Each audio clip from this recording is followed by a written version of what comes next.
Hello and welcome to the demo of Tenant Management Tool application. So basically, this is the homepage of the Tenant Management Tool, and we have several other tabs in this application. The first one is Add New Tenant, the second one is Available, the third one is Occupied, and the last one is All.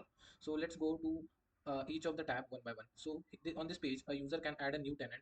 So for example, there is a new tenant, Technology Park.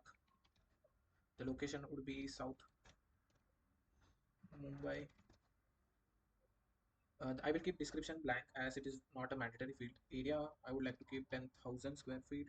Price per square feet would be 55.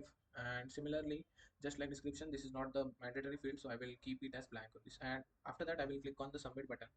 Once I click on the submit button, I will get display that tenant is added successfully, and this will add a new tenant in our data source, that is SharePoint. In this case, let me refresh the data source. So if you look at this, the technology park has been added with other details, and we have several other tabs. So I mean the data which can be seen through the application itself. So let's click on this icon and get back to the home screen. Now let's check what's there in available tab. In available tab, which all tenant is available, the user will be able to see those particular. So recently we have added the technology park tenant. So let's say in case if we want to occupy this, so simply we can click on the edit icon, change the status to occupied, and we have to click on the save icon.